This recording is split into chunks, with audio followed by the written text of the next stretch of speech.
사랑하는 성도 여러분, 다시 가정 예배를 드려야 하는 이 상황에 참담한 마음으로 하나님 앞에 섰습니다. 그러나 여러분의 가정에서 예배를 드릴 때에도 살아계신 하나님께서 더 큰 은혜 부어 주실 줄 믿습니다. 오늘 봉독할 하나님의 말씀은 룻기 1장 1절에서 2절까지입니다. 사사들이 치리하던 때에 그 땅에 흉년이 드니라. 유다 베들레헴의 한 사람이 그의 아내와 두 아들을 데리고 모압 지방에 가서 거류하였는데 그 사람의 이름은 엘리멜렉이요 그의 아내의 이름은 나오미요 그의 두 아들의 이름은 말론과 기론이니 유다 베들레헴 에브라 사람들이더라. 그들이 모압 지방에 들어가서 거기 살더니. 룻기 1장 7번째 강론인데 우리가 아직도 2절을 벗어나지 못하고 있습니다. 지난 시간에 구약교회 왕권에 대한 말씀을 드렸습니다. 누가 이스라엘의 진정한 왕인가? 만군의 여호와께서 영원한 왕이시고 이스라엘 위에 경배받을 분으로 계시는데도 이 진리를 잠시 망각한 다윗 왕이 백성을 자기 것으로 헤아렸다가 하나님의 벌을 받았습니다. 하나님의 것을 자기 것으로 착각하고 헤아린 그 행위를 하나님께서 거부하셨습니다. 우리가 룻기를 시작하면서 두 가지 의문을 가지고 출발했습니다. 두 번째 의문은 과연 사사시대에 왕이 없었는가? 라는 문제였습니다. 사사시대 400년 중에 거의 절반의 시간이 가까웠을 때 5대 사사 기드온이 등장합니다. 이때 미디안의 공격을 받고 급히 군대를 소집하는데 사사기 7장 2절을 보면 하나님께서 이렇게 말씀하십니다. 너를 따르는 백성이 너무 많은즉 내 손이 나를 구원하였다 할까 함이니라. 돌아간 백성이 22,000명이요 남은 자가 10,000명이었더라. 기드온이 소집한 이스라엘 군대는 32,000명이었는데 하나님께서 이 숫자를 보시고 너무 많다 이렇게 말씀하십니다. 32,000명이 너무 많으니 군사를 줄여라 명령하셨습니다. 그러면 대체 이스라엘을 공격하기 위해서 모였던 미디안 군대는 몇 명이었을까? 32,000명이 많다 하셨으니 미디안 군사는 몇 명쯤 되었을까요?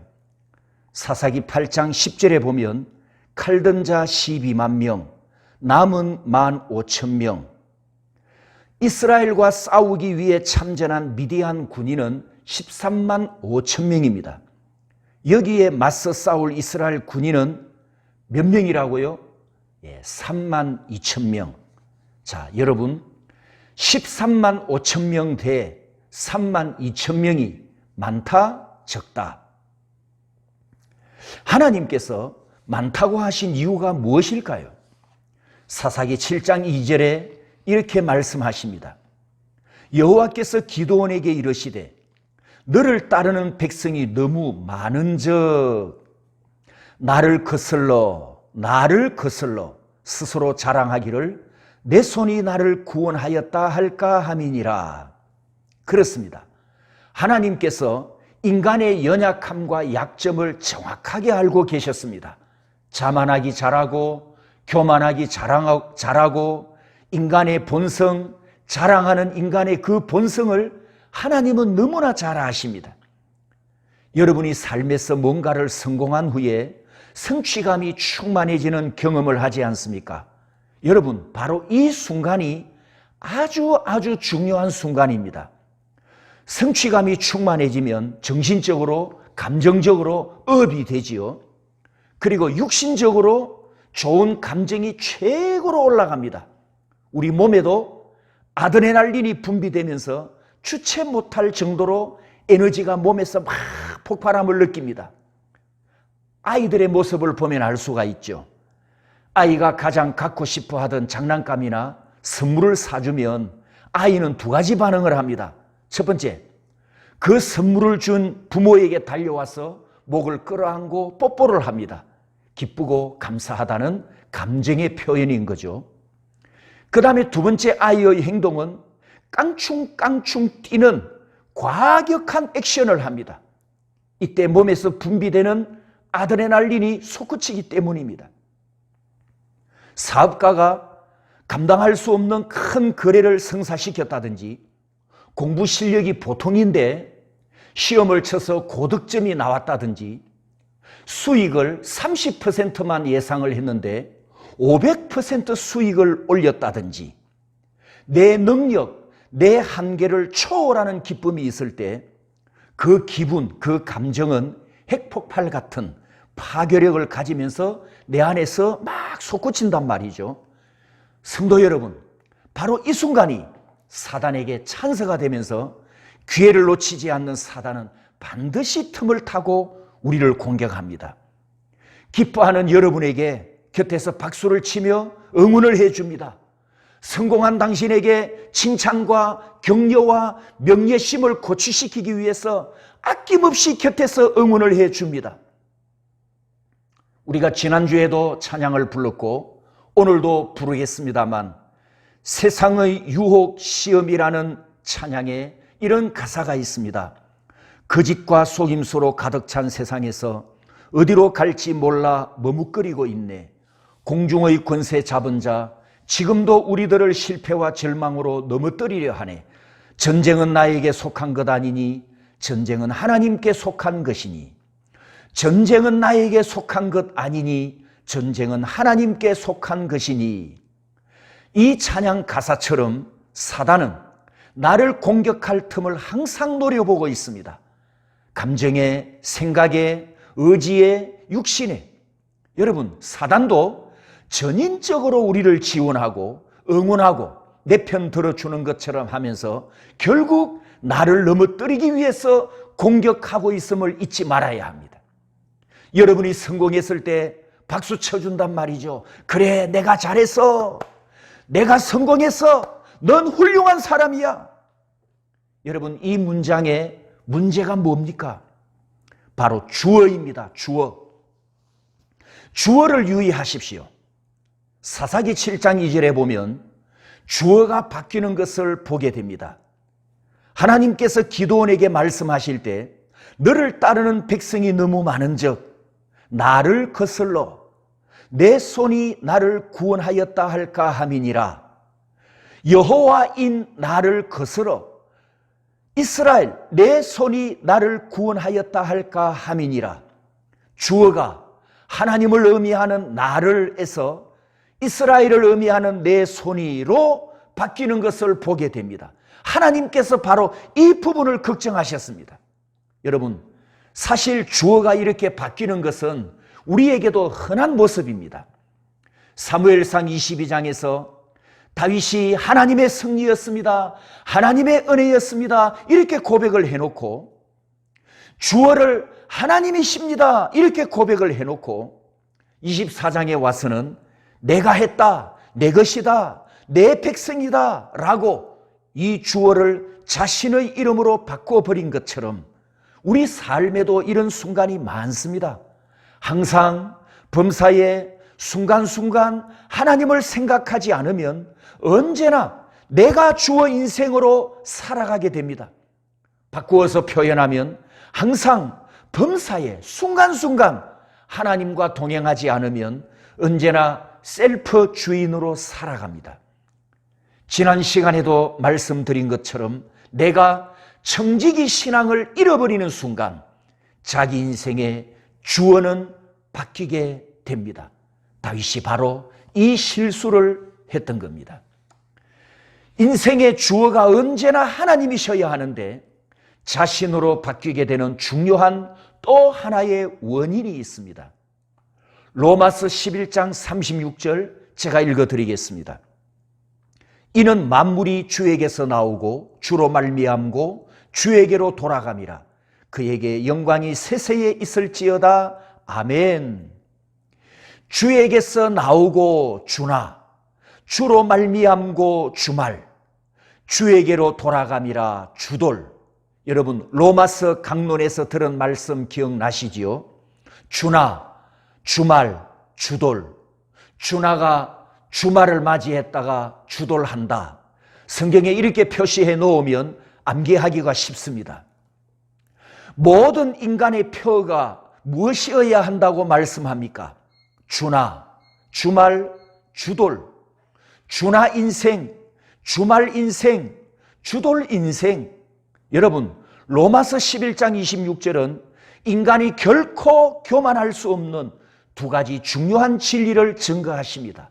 그것은 바로 주권사상, 주권신앙과 주영사상, 영광사상입니다. 내 출생이 하나님의 주권에 있고 이 땅에서 분복을 누리며 사는 것도 하나님의 주권 아래에 있고 마지막에 하나님께 돌아감으로 주께 영광을 돌릴 운명들입니다. 로마서 11장 36절 말씀 속에 여러분이 잘 아는 아브라함의 생애도 들어있는데요. 창세기 12장을 이루는 중요한 구조가 있습니다. 그것은 바로 민과 엘입니다. 히브리어 민과 엘은 전치사인데 민은 무엇으로부터 시작과 출발을 의미하고 엘은 어디로 무엇에 목적과 방향을 나타냅니다. 창세기 12장에서 아브라함의 인생에 큰 변화가 일어납니다. 바로 출발과 도착입니다. 부름을 받았으니 떠나야 했고 가라는 명령을 받았으니 목적지까지 가야 하는 인생이었습니다. 창세기 12장의 구조, 즉 아브라함의 인생은 이 구조였습니다. 떠나라, 가라, 떠나라, 민, 가라, 엘. 창세기 12장의 이 구조와 로마서 11장 36절 구조가 똑같습니다. 아브라함이 떠나고 도착해야 했듯이 저와 여러분들도 떠나왔고 저와 여러분들도 목적지로 돌아가고 있는 중입니다. 할렐루야. 이 과정 속에 하나님의 주권이 절대 간섭하셔서 인도하시고 동행하시고 붙들어 주십니다. 우리 하나님께서 복 주신 약속을 반드시 이루어 주시는 은혜가 있는 줄 믿습니다. 성도 여러분, 오늘 저와 여러분들은 돌아가고 있는 목적지가 있지 않습니까? 이 세상에서 떠났으니 돌아가야 할 마지막 목적지가 있는데 히브리서 기자는 그곳을 돌아가야 할 본향 이렇게 말씀합니다. 히브리서 11장 13절에 보면 땅에서는 외국인과 나그네임을 정언하였으니 본향 찾는 자임을 나타내미라. 그들이 이제는 더 나은 본향을 사모하니 하늘에 있는 것이라. 그들을 위하여 하나님께서 한 성을 예비하셨느니라. 성도 여러분, 우리가 이 신앙을 가지고 있으면 인생의 주어가 절대 바뀌지 않습니다. 바뀔 수가 없습니다. 어떤 신앙이라고요? 바로 주권사상, 주권신앙, 주영사상, 영광사상입니다. 나는 떠나왔고 나는 돌아가는 중이다. 이것을 알면 자기 인생의 주어를 바꿀 수가 없습니다. 주나 인생, 주말 인생, 주돌 인생인 줄 알면 교만할래도 교만할 수가 없어요. 왜냐하면 하나님의 공의가 두렵기 때문입니다. 그래서 사사기 7장 2절에 인간들이 교만의 죄에 잘 빠진다는 약점을 아시고 하나님께서 미리 경고하셨습니다. 내 손이 나를 구원하였다 할까 함이니라. 내가 너를 구원했다고 교만하지 말아라. 그래서 겁쟁이를 귀가시켰는데 3만 2천 명 중에 2만 2천 명이 돌아가고 10,000명이 남습니다. 그런데 하나님이 보실 때에는 이 10,000명도 많다라고 말씀하셨습니다.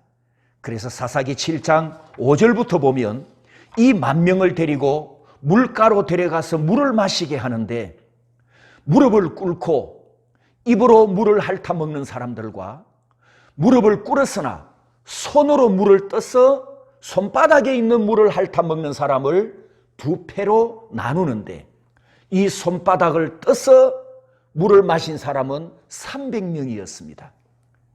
자, 하나님께서 기드온에게 그 나머지 9,700명도 돌려보내라. 마지막 남은 이 300명을 가지고 미디안과 싸우라고 말씀하십니다. 여러분, 13만 5천 명과 싸울 300명, 많다 적다? 당연히 적죠. 다시 질문합니다. 하나님께는 30만 명이나 300명이 같다 다르다? 같다고요? 그렇습니다. 여러분의 삶에 바로 이 비밀을 아셔야 합니다. 전능하신 하나님께는 숫자가 아무런 의미가 없습니다. 교만하기를 잘하고 자랑하기를 좋아하는 인간들은 숫자를 가지고 자기를 과시하려고 하잖아요. 식당에 가면 메뉴가 있는데 표준을 의미하는 보통이 있고 꽃배기를 의미하는 대자가 있습니다. 그런데 이 대라는 표현도 모자라서 요즘은 특자를 하나 더 붙여가지고 특대 이렇게 표현을 합니다. 우리 인간들은 권력과 힘과 성공을 이 크기로 재어보려고 하는 인본주의에 찌들어 있습니다. 세상은 숫자와 사이즈로 성공 기준을 삼는 인본주의가 있습니다. 성도 여러분들은 이것에 속지 마시기 바랍니다. 기드온이 적군 13만 5천 명을 이기기 위해서 한 명을 더 데리고, 즉 13만 5천 한 명을 데리고 싸워서 승리를 했다면 여러분, 승리한 원인이 어디로 갑니까? 그 한 명 많은 것 때문에 내가 했다, 우리가 했다, 우리 때문에 이겼다 이렇게 큰 소리 치겠죠. 즉 주어가 나, 우리가 된단 말입니다. 그런데 하나님의 방법은 비교조차 할 수 없는 숫자 300명과 13만 5천 명이 싸워서 이 300명이 이겼다면은 이 군대의 왕은 누구다? 기드온이다? 아니면 배후의 하나님이시다? 여기서 13만 5천 명은 인본주의 숫자이고 300명은 신의 숫자입니다. 이것을 두고 요즘 말로 신의 한 수라고 표현합니다. 성도 여러분, 여러분이 믿고 있는 하나님의 속성 중에 하나님께는 300이든 3이든 300만이든 숫자와 상관없는 전능하신 아버지 하나님이심을 믿으시기 바랍니다. 여러분의 아버지는 전능하신 하나님이십니다. 아멘, 아멘. 인구 조사를 했던 다윗이 사실 이것을 몰랐던 게 아닙니다. 그는 어릴 때부터 아버지 집에서 양을 인도하다가 양을 잡아먹으려는 사자와 곰이 달려들 때 맞서 싸우면서 하나님을 경험했었음을 사울왕 앞에서 고백을 합니다. 사무엘상 17장 34절에 보면 주의 종이 아버지의 양을 지킬 때 사자나 곰이 와서 양떼에서 새끼를 물어가면 내가 따라가서 그것을 치고 그 입에서 새끼를 건져내었고, 또 36절 37절에 보면 주의 종이 사자와 곰도 쳐선적 여호와께서 나를 사자의 발톱과 곰의 발톱에서 건져내셨은즉 나를 이 블레셋 사람의 손에서도 건져내시리이다. 이렇게 사울왕 앞에 고백을 합니다. 그리고 그인 골리앗과 싸울 때에는 이렇게 고백합니다. 여호와의 구원하심이 칼과 창에 있지 아니함을 이 무리에게 알게 하리라. 전쟁은 여호와께 속한 것인즉, 전쟁은 여호와께 속한 것인즉 그가 너희를 우리 손에 넘기시리라. 다윗이 사울왕 앞에서 고백하고 거인 골리앗과 싸울 때 나이가 10대 중반 청소년이었습니다. 성도 여러분, 전쟁에 이기고 지는 것은 숫자에 있지 않습니다. 전쟁의 성패는 군사력에 있지 않습니다. 무기에 있지 않습니다. 이런 것을 의지하고 이런 것을 헤아리고 이런 것으로 힘을 과시하면 그게 바로 인본주의입니다. 전쟁에 이기고 지는 것은 오직 만군의 여호와께만 있습니다. 아멘, 아멘. 우리 하나님 만군의 여호와께서 온 세상을 통치하십니다. 아멘, 아멘.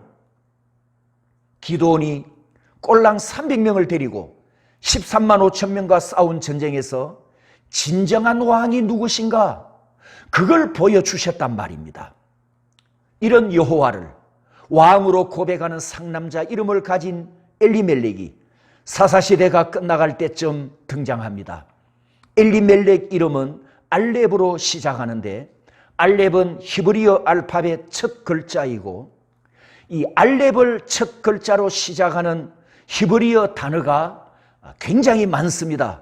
그 중에 몇 개만 소개하면 여호와의 이름 아도나이, 하나님의 이름 엘로힘, 진리를 의미하는 에메트, 신실함을 의미하는 아멘, 여호와 하나님 뜻을 가진 선지자 엘리야, 구원의 하나님 뜻을 가진 선지자 엘리사, 또 우리가 잘 아는 아담의 이름 아담, 애정, 사랑을 의미하는 아하브, 하나님의 이름 엘로힘이 알렙으로 시작하듯이 하나님의 속성으로부터 비롯되는 구원, 진리, 사랑에도 첫 글자 알렙으로 시작하는 것을 볼 수 있습니다. 이와 같이 알렙으로 시작했던 엘리멜렉 이름도 복받은 이름임에 틀림없습니다.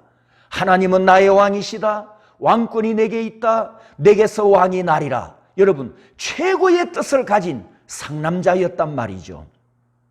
유대교에서 가장 권위 있는 주석 미드라시에는 엘리멜렉이 이렇게 했답니다. 내가 왕이 되리라고 그들먹거리면서 마치 왕이 된 것처럼 유명인사 행세를 하고 거만한 성질을 드러냈다고 해석합니다. 그런데 막상 빵 흉년이 닥치자 엘리멜렉이 어떤 행동을 합니까? 존경받는 왕은 고사하고 맨 끄트머리 자리에도 앉을 수 없는 행동을 해버립니다. 저주받은 이방 땅 모압으로 갔으니 유대교에서 배교자가 되었죠. 유대 민족들에겐 배신자가 되었습니다. 이스라엘 공동체에는 사명을 팽개친 하찮은 존재가 되었죠. 가정과 가족을 사지로 끌고 가서 10년 만에 빈 깡통이 되게 한 아내에게도 두 아들에게도 두 자부에게도 엘리멜렉은 왼수가 되어버렸습니다. 성도 여러분, 룻기 1장 16절 17절에 우리가 룻의 위대한 신앙 고백을 여러 번 보았습니다. 그녀가 한 고백 하나하나를 자세히 정독해 보십시오. 왕에 대한 확고한 믿음이 있었음을 보게 됩니다. 룻이 만군의 여호와를 자기 인생의 왕으로 고백했기 때문에 가족을 떠나고 고향을 떠나고 민족을 떠날 수 있었습니다. 가족보다 더 든든한 영원하신 왕이 있었기 때문입니다. 이제 결론을 내리겠습니다. 이번 장마 때 둑이 터져서 논밭이 물에 잠기고 상가가 침수되고 주택에도 물이 차는 고통이 있었습니다. 예레미야 2장 13절을 제가 읽어드리겠습니다. 내 백성이 두 가지 악을 행하였나니 곧 그들이 생수의 근원되는 나를 버린 것과 스스로 웅덩이를 판 것인데 그것은 그 물을 가두지 못할 터진 웅덩이들이니라. 예레미야 2장 13절 말씀에 여호와를 떠난 것은 터진 웅덩이 파기다 이렇게 말씀하셨습니다. 이스라엘 백성들이 왕이신 여호와를 떠나 열심히 웅덩이를 파는데 그 웅덩이를 파는 데까지는 성공했습니다. 그런데 물이 고이질 않습니다. 그 웅덩이에 물을 부어보지만 줄줄줄줄줄 새나가 버립니다. 엘리멜렉이 이와 같습니다. 흉년을 피해서 살아보겠다고 모압 땅으로 가서 우물을 팠지만 터진 웅덩이였습니다. 10년 머무는 동안 다 새나가고 말았습니다. 대를 이을 자녀 둘을 잃어버렸으니 옛날 말로 집안 기둥뿌리까지 다 빠져버린 거 아닙니까? 원인이 무엇인가? 빨리 분별했어야 합니다. 이 고통이 자연현상인가? 아니면 내 배후에 하나님께서 나를 사랑하시는가? 이걸 빨리 분별했어야 했습니다. 누가복음 15장에 탕자 비유로 주님이 가르쳐 주신 것은 은혜와 사랑이 풍성하신 하나님은 언제나 기다리고 계신다는 진리입니다. 둘째 아들이 집을 떠난 후에 그 아들을 포기하지 않았던 아버지가 돌아오기를 기다렸던 것처럼 성도 여러분, 우리 아버지 하나님께서도 언제나 여러분을 향하여 기다리고 계십니다. 그러므로 나오미처럼 만군의 여호와께 돌아가면 삽니다. 룻처럼 만군의 여호와께 돌아가면 삽니다. 룻기 1장에 많이 등장하는 또 하나의 단어는 돌아감입니다. 무려 10번이나 기록되어 있습니다. 성도 여러분, 하나님께 돌아가면 됩니다. 하나님께 돌아가면 삽니다. 하나님께 돌아가면 풍족함이 있습니다. 할렐루야. 아멘, 아멘. 기도하겠습니다.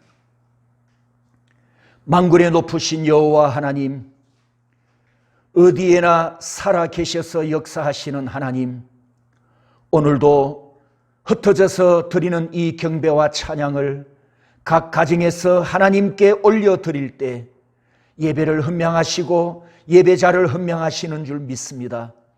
거룩하신 하나님, 어두웠던 이 한반도에 복음의 씨를 뿌려 구원의 빛을 비추어 주시고 오늘까지 복음의 부흥을 축복하셔서 한국교회를 세웠고 마지막 추수를 위해서 지금까지 한국교회를 사용해 오셨는데 아버지 하나님, 안타까운 마음, 무거운 마음으로 하나님 앞에 토로합니다.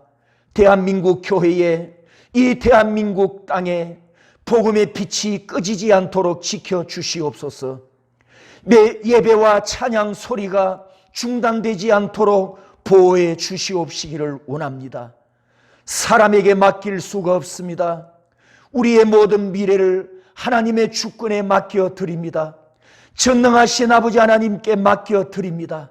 우리 조상의 죄와 우리의 죄악과 허물을 용서하셔서 대한민국을 축복하시고 한국교회를 긍휼히 여겨주시고 우리 대구 선교교회를 사랑하여 주셔서 하나님의 마지막 추수에 동참하여 이 복음의 씨를 뿌리고 예수 그리스도의 이름을 증거하는 이 사명을 완수할 수 있도록 축복하여 주시옵소서.